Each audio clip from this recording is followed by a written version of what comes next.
In the Philippines, there's a sport came from America that most of every Filipino does probably love it.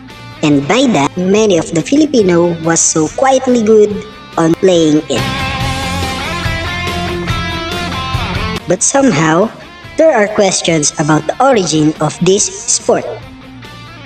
Where, when, and who was the one who actually behind this?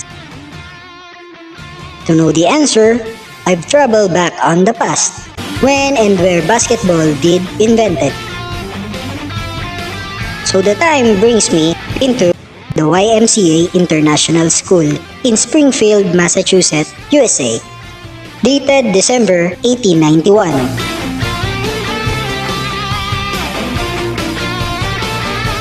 That time, it was winter season, so that every student was staying inside the school without doing any physical activity. It was a hard time to them to have some fun while they're inside the school.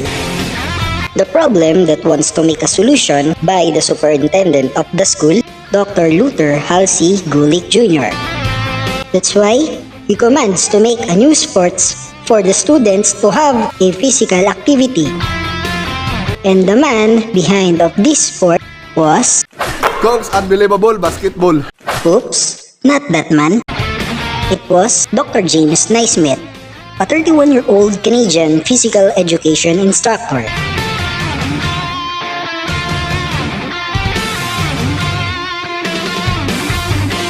In that time, the most popular sports was football and rugby. But those sports was so very physical sports, so that sometimes lead the players to have bad injuries.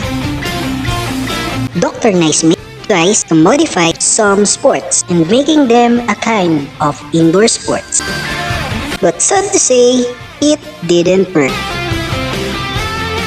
Dr. Naismith having a hard time to think on what kind of sport did suits for indoor activity.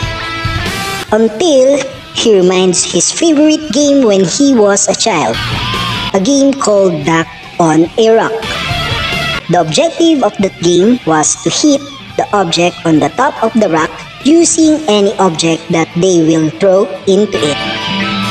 And that was the beginning of a game that made a huge impact to the world of sports. So, by that time, I asked help to our handsome janitor. And what we found are soccer ball and an empty pitch basket. They tied up the pitch basket in the balcony of the gymnasium. They tried to shoot the soccer ball into it. The game needed only one soccer ball and two pitch baskets tied on the balcony 10 feet high from the ground. The objective of the game is to get a score from shooting the soccer ball into the opponent's basket with the help of the team. And because the two pitch basket doesn't have a hole, they need to get a ladder and climb up to the basket to get the ball and bring it back to the game.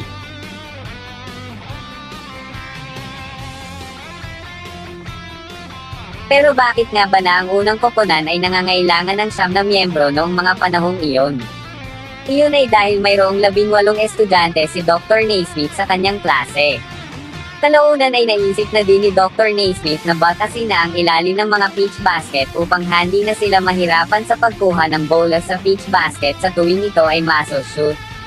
At upang maging maayos ang laro, binuo ni Dr. Naismith ang 13 pangunahing panuntunan sa paglalaro ng basketball.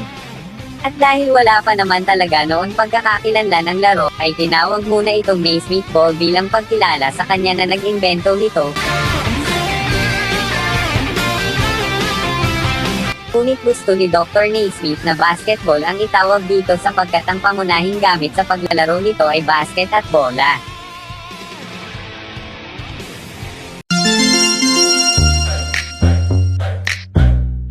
Hancho!